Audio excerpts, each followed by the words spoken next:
Okay, just what I had said earlier. Today is the Feast of the Divine Mercy.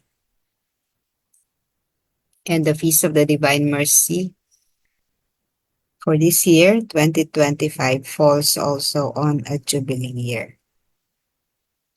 What does it mean by being in the Jubilee year? Ano ibig sabihin ng Jubilee year? What do we expect in the Jubilee year? The primary reason for celebrating or declaring this year, 2025, as Jubilee year is for us to go back to the Father. Pakikipagkasundo, a year of atonement. Pag sinabing atonement ay yung mga kasalanan natin ay ating pinagsisisihan, at dahil ito ay ating pinagsisisihan, tinatalikdan, we receive also the grace of the plenary indulgence. Yung plenary indulgence po ay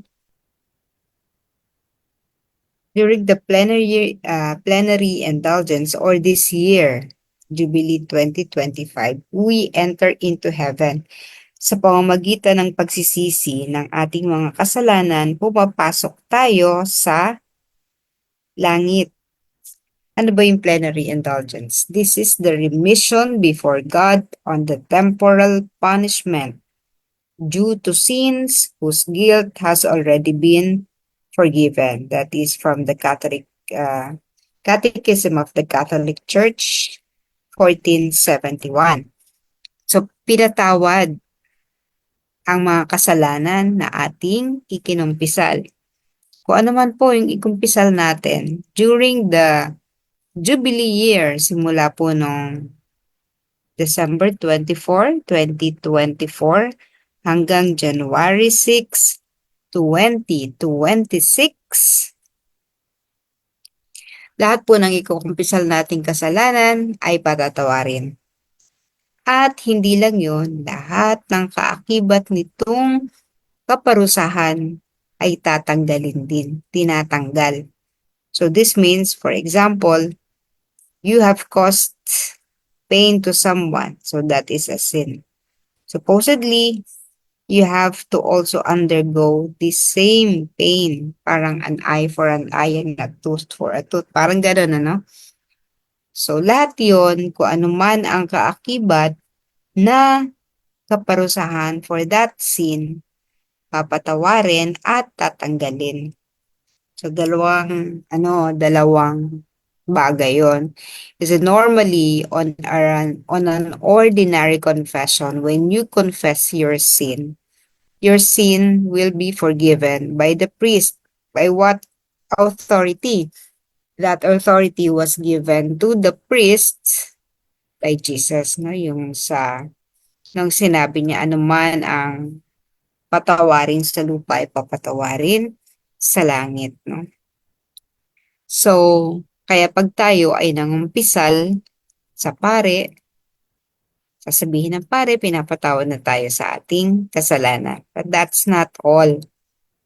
When you confess on a regular basis, on a regular confession, that sin will be forgiven, but you will have to undergo yung tinatawag na temporal punishment. You will be receiving temporal punishment from the sin you have committed. So halimbawa,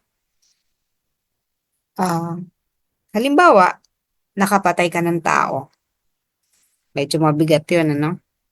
So, ikaw ay lilitisin sa Korte ng Pilipinas at kapag ikaw ay napatunayan nagkasala, ikaw ay ikukulong. Yun yung temporal punishment mo, makukulong ka. But, if you confess your sin, papatawarin naman ang iyong kasalanan. But just the same, inamin mo yung kasalanan mo, mas magaan naman ang kaparusahan mo kaysa doon sa hindi mo inamin ang iyong kasalanan and you were proven guilty. 'Di ba? Sa arraignment, tatanungin ka, magpi-plead ka, no? Are you guilty or not? If you say guilty, so di tapos na. Guilty ka na eh, inamin mo na eh. And then may kaparusahan yon pero magaan na lang. Whereas kapag sa arraignment, hindi mo sinabing guilty ka, sinabi mo I'm not guilty, your honor, magkakaroon ng process ng litigation. So ikaw ay lilitisin and once proven guilty, you will have to suffer the consequences. So merong sentence or sentensya na ipapataw sa'yo. At mas mabigat yon kaysa sa inamin mo beforehand na nagkamali ka. So, when you confess your sin, inaamin mo ngayon yung kasalanan mo, di ba? Kung kaya, gumagaan din ang temporal punishment mo. Kaysa doon sa hindi mo ito ikinukumpisal, hindi mo inaamin, nagpapatuloy ka sa kasalanan mo, your punishment is far greater than if you had admitted your sin or confessed your sin. Pero sa plenary indulgence, which we attain during jubilee years, ng mga pambihirang mga pagkakataon yun, halimbawa, nag-25 years ang inyong parokya, so ang inyong parokya ay may indulgence. So you will have to go to that church to obtain the indulgence. So, hahanapin mo yon. Halimbawa ngayon, there are 20 pilgrim churches in the Diocese of Imus. Doon lang sa mga simbahang yon na itinakda, doon mo pwedeng i-avail ang plenary indulgence, not in your parish, which is not a pilgrim church for Jubilee 2025. No, so, ang pwede mong gawin doon sa simbahan mo, mag-confess. But your confession, in your confession, you will receive the temporal punishment. But if you go to a church which is declared a pilgrim church, you will attain remission before God of the temporal punishment. Doon sa kasalanan na pinatawad na, whose guilt has already been forgiven. That's the exact meaning of the plenary indulgence. So kung ano yung ikukumpisal mo, yung inadmit mong kasalanan na patatawarin ng pare sa pamamagitan ng kumpisal. Ang pari lamang ang instrumento ng pagpapatawad, but it was the Lord or it is the Lord who is forgiving the soul. May mga kondisyon to attain the plenary indulgence. One is, okay, so you will have to do that 20 days before or after the day of the Indulgence Act, no? Ngayon, ang mga requirements niyan ay una, confession, pangalawa, Holy Communion, pangatlo, pray for the intention of the Pope, or Our Father, Hail Mary, or Glory Be. And then the fourth, you have to be detached from sin, not even venial. So, dapat wala kang kasalanan gaano man kaliit. Those are the four major conditions to obtain the plenary indulgence, and that is available for the entire Jubilee year of 2024. Now, what is more important today? Today is the Feast of the Divine Mercy. And during the feast, sabi ni Jesus no, kay Santa Faustina on their entry number 49, my image already is in your soul. I desire that there be a feast of mercy. Kasi, kaya in your soul, kasi ang diary number 47, nagpakita si Jesus kay Faustina at sinabi ni Jesus kay Faustina na ipinta mo ako ayon sa larawan na iyong nakikita. So the image has already been imprinted in the soul of Faustina. Ang sabi ni Jesus, I desire that there be a feast of mercy. I want this image which you will paint with a brush to solemnly be blessed on the first Sunday after Easter. So ngayon yun. If you have an image or if you buy an image, have it blessed. Kung meron ka ng image na blessed, have it re-blessed. That Sunday is to be the Feast of Mercy. Again, this is today, the Feast of Mercy, which is the first Sunday after Easter. Okay, so yun sa 49. Now, on diary entry number 300, sabi dito, no, sa diary entry na to, ask of my faithful servant, that is Father Sopochko, that on this day, he tell the whole world of my great mercy. So let's say, wala naman na kasi si Father Sopochko ngayon, no? So today, all the priests who will be celebrating Mass, no? Actually, kahapon pa, anticipated Mass, all of them has to proclaim the mercy of God, the great mercy of God, that whoever approaches the fount of life on this day will be granted complete remission of sins and punishment. So dito wala pang sinasabing requirement sa diary entry number 49 and diary entry number 300. Take note, no? Walang requirements. Ang sabi lang sa 300, whoever approaches, ang sino mang lalapit sa bukal ng awa sa araw na ito ay pagkakalooban ng ganap na kapatawaran sa kasalanan at pag-aalis ng kaparusahan. That is the feast day promise. Now, moving forward sa diary, sa 699 na siya. Sabi dito, ni Jesus, I desire that the feast of mercy be a refuge and shelter for all souls. So ito isang kanlungan ng lahat ng kaluluwa, lalong-lalo na sa mga abang makasalanan. On that day, sa araw na yon, the very depths of my mercy are open. Ang kaibuturan ng aking awa ay bukas. So pagbukas, makikita mo.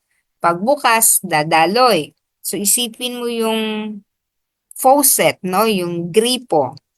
Pag binuksan mo yun, dadaloy ang tubig, no?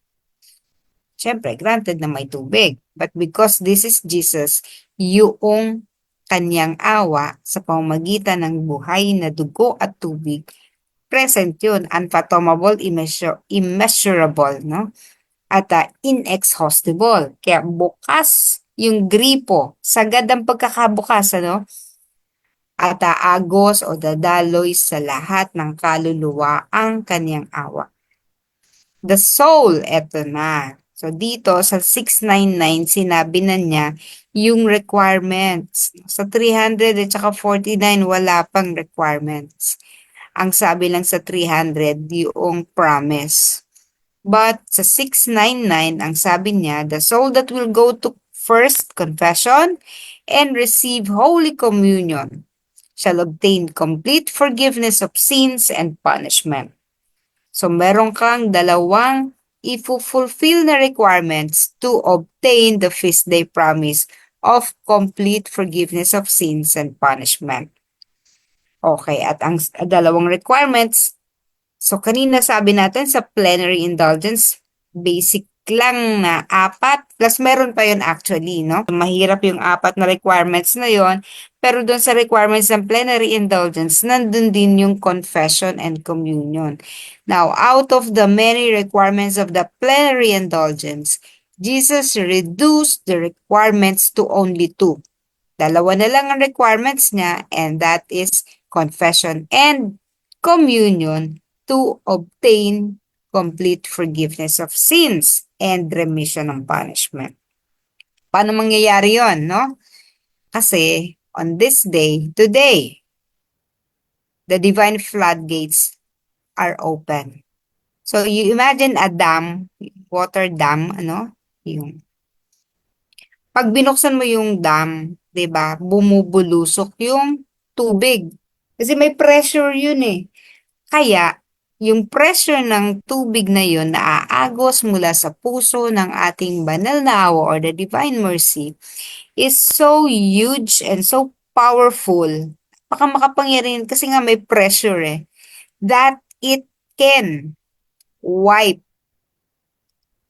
away or it can sweep, no? Kaya niyang alisin ang lahat ng kasalanan. because of that pressure. Pero kung ordinary ano lang, flow ng water, medyo banayad lang yan, hindi agad-agad natatanggal yung punishment. So parang sa daloy din ng tubig, sa isang sapa, marahan lang ang daloy ng tubig. So ganan yung confession on ordinary day. Pag nagpe-plenary indulgence, lumalakas ang pressure. But during the Feast of the Divine Mercy, todo. Kumbaga sabi ni todo na to.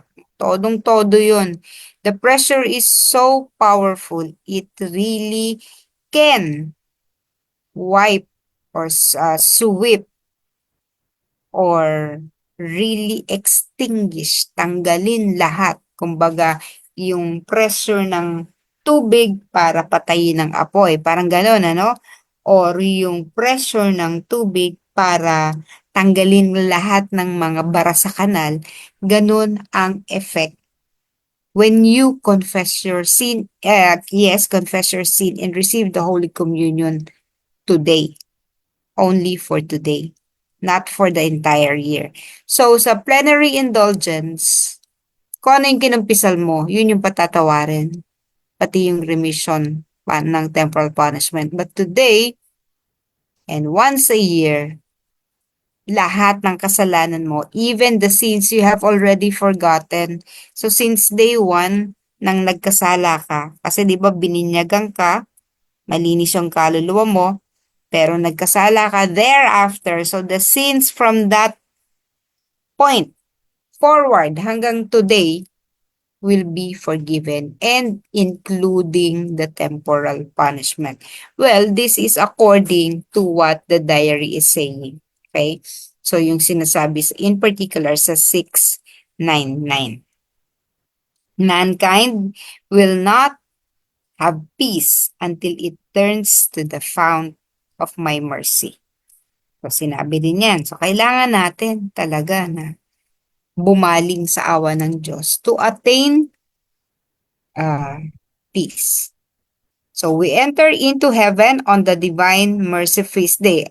Nag-enter tayo, pumapasok tayo sa langit during the plenary indulgence or the Indulgence Act. And we also enter heaven during the Divine Mercy Feast Day. So, it is once a year. And that is on the 8th day after Easter. So, yan na lang po ang requirements. Of course, you still have to pray. And when you pray, you say, Lord, you promised, based on what Faustina said, you promised that if a soul would approach the fount of mercy, will do the confession and receive Holy Communion on that day, that soul will attain complete forgiveness of sin and remission from temporal punishment. So, sasabihin mo sa kanya yon.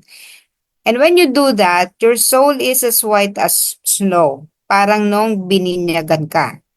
Again, parang nung bininyagan ka. Like when you were baptized. Because of course, baptism only happens to a soul or to a person once in his or her lifetime. Minsan lang yung kanyang, minsan lang tayong bibinyagan. So dahil hindi naman tayo bibinyagan lagi, during the feast day, para tayong binibinyagan. So malinis yung ating kaluluwa.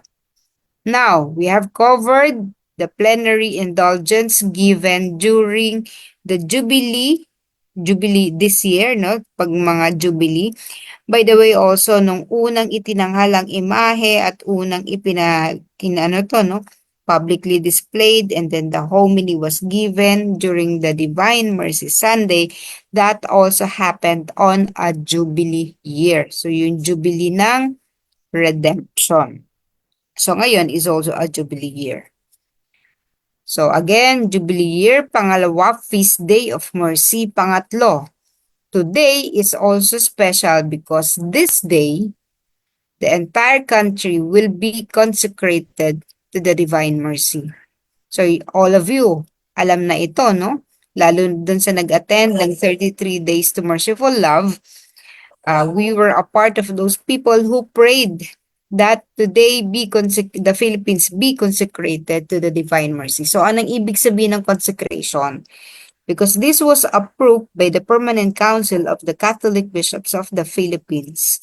In all the churches today, in all the masses that will be held, the priests, the bishops, and the priests who will be celebrating the Mass will be uttering or will be praying the consecration prayer, consecrating the Philippines to the divine mercy.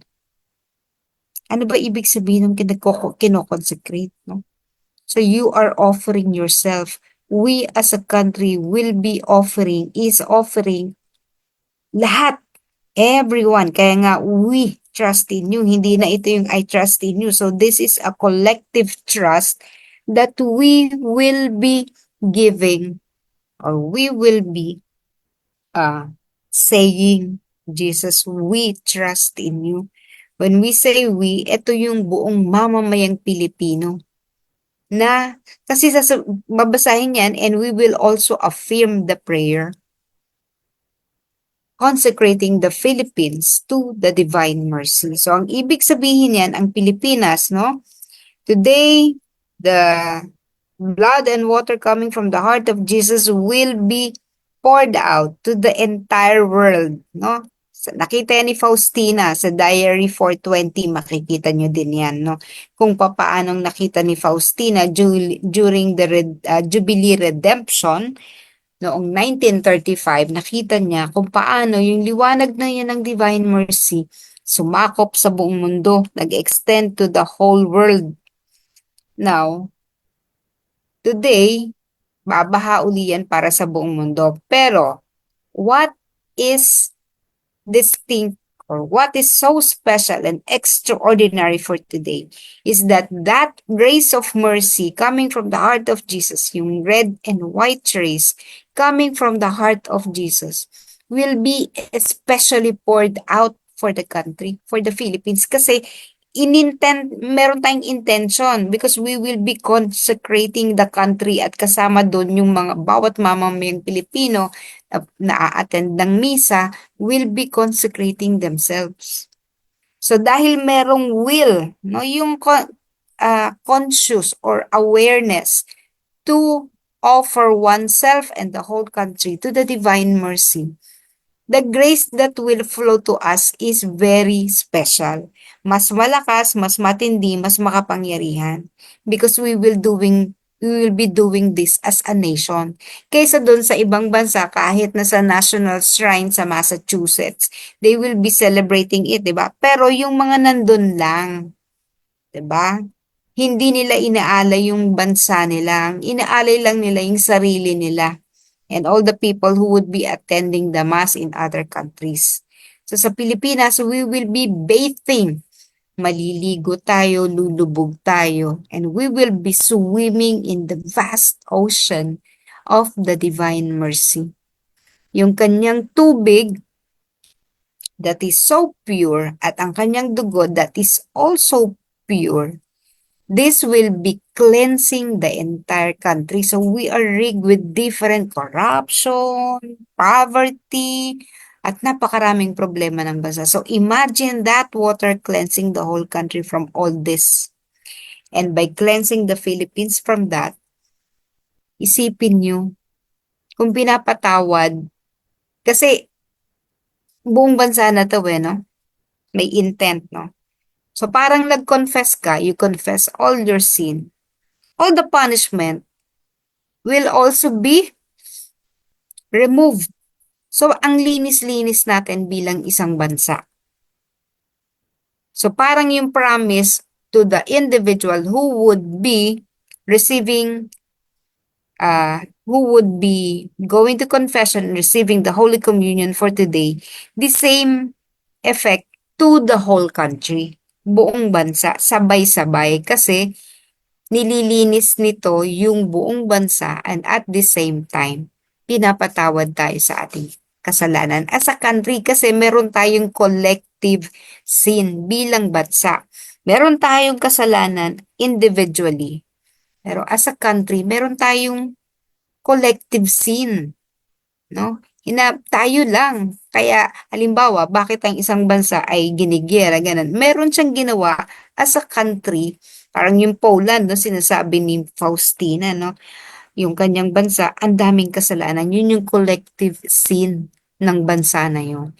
Tayo bilang bansa, meron din tayong collective sin. Halimbawa, during election, tumatanggap ang mayorya ng ating mga kapatid ng bayad. Kasi i-elect mo yung mga ganito. Kaya nangyayari, ang na-elect ay yung mga corrupt.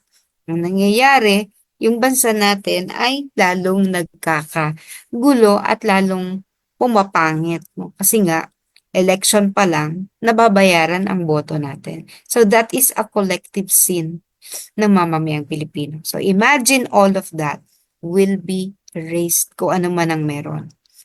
And let us expect, no? Tingnan natin. Pero ako, very positive ako dito. In this Jubilee year of 2025, the whole country will be consecrated to the Divine Mercy. And I expect, and I hope, pilgrims as pilgrim of hope, I expect so much grace for the country, for the whole country, not just for me, but the whole country.